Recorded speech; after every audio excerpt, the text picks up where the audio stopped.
Olá, tudo bem? Meu nome é Karina Borges, eu sou graduada em História pela Universidade Veiga de Almeida. Eu vou falar um pouco sobre o desenvolvimento de projetos para o letramento histórico no ensino de jovens e adultos. Nesse segmento escolar, é notável a importância das teorias construtivistas de Vygotsky e Paulo Freire. A gente pode perceber que os desenvolvimentos de trabalhos em grupos são mais produtivos devido à troca de experiências e questionamentos que surgem com as discussões em grupo, além de possibilitar uma interação social, já que devido às aulas serem noturnas e a turma conter um grande número de trabalhadores, a vivência entre os mesmos em sala de aula se torna a última preocupação deles. Não é interessante, não é a preocupação deles a questão de criar vínculos em sala de aula, criar amizades, nada disso. Eles chegam muito cansados. Eles só querem aprender e ir embora. Então, quando a gente proporciona esses trabalhos em grupo, eles acabam naturalmente trocando experiências entre si. Experiências de vida mesmo, sociais e experiências de aprendizagem. A gente precisa estar ciente também que o conteúdo ensinado em sala precisa partir da premissa que o aluno já está inserido em determinada cultura. Ele possui determinado conhecimento social. Eles não chegam à escola como os alunos de ensino fundamental, que ainda serão moldados socialmente e culturalmente. Os alunos jovens e adultos, eles já estão moldados nesse aspecto. Então precisa haver uma abertura, a troca diária de conhecimento deles, de histórias e vidas. Eles precisam ter confiança de contar a história deles e serem ouvidos de forma muito respeitosa. Então, para isso, a gente precisa adotar práticas pedagógicas que façam com que a sala de aula seja um espaço de acolhimento e inclusão para esses alunos. Em sala, a gente vê muitos alunos que possuem muita vontade de aprender, porém, alguns acabaram enfrentando experiências negativas anteriormente na sala de aula, o que ocasiona certo bloqueio para a aprendizagem. Pessoas que por diversos motivos acabaram abandonando a sua vida escolar, mulheres que acabaram engravidando ou casaram e saíram da escola, pessoas que precisaram parar de estudar para poder trabalhar, para levar o sustento para casa, para levar o que comer para a família.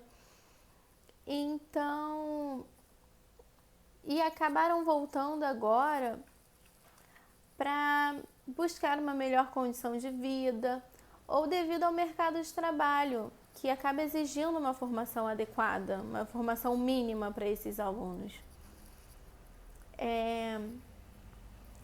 A gente vê uma necessidade extrema de buscar estratégias que façam com que esses alunos fiquem entretidos na aula e sintam vontade de estar ali. Também é preciso incentivar a interação social através de debates e trabalhos em grupo. Tendo em vista tudo isso, a gente aprende que não é interessante utilizar uma pedagogia tradicional, onde só se copia, decora e reproduz conhecimento. Além do que, Paulo Freire já postula que o aluno não é um depósito de conhecimento, onde o professor é a autoridade. Nós somos mediadores de conhecimento, a gente está ali para facilitar o ensino-aprendizagem, mas a gente também aprende com os nossos alunos. Tendo em vista o tempo que esses alunos ficaram afastados da escola, eles não possuem mais aquele hábito de leitura cotidiana e a gente precisa estimular isso neles. Como pode fazer? As aulas elas podem ter atividades escritas. A matéria, o conteúdo escolar, ele pode ser exposto detalhadamente no quadro para que esses alunos copiem e montar questões para que eles leiam e respondam essas questões também. Com isso, a gente consegue avaliar o nível, principalmente dos primeiros módulos do ensino em jovens e adultos, a gente consegue avaliar o nível de de familiaridade com as normas gramaticais, como é a interpretação de texto desse aluno, se ele consegue interpretar bem a questão e responder com base na questão sem fugir muito do tema. Outra atividade que é bem interessante é utilizar músicas do dia a dia dos alunos para ajudar eles na interpretação de texto também.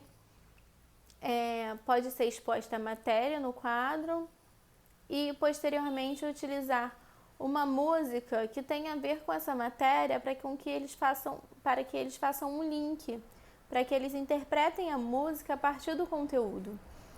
Por exemplo, em uma aula de Brasil Colônia, onde a gente fala sobre a escravidão, a gente pode remeter à herança racista que ficou no país devido à escravidão e utilizar uma música como Todo Camburão Tem um Pouco de Navio Negreiro, para que o aluno faça esse link e interprete a matéria e a música de um modo diferente, porque ele está acostumado a ouvir aquela música, mas provavelmente ele nunca parou para perceber quais são as características de história que existe naquela música mesmo. Outro projeto, teve um projeto bem interessante pra gente no ensino de jovens e adultos, que foi um projeto integrado à Universidade Veiga de Almeida. A universidade disponibilizava recursos eletrônicos de espaço e palestras para que a gente levasse os alunos para assistir.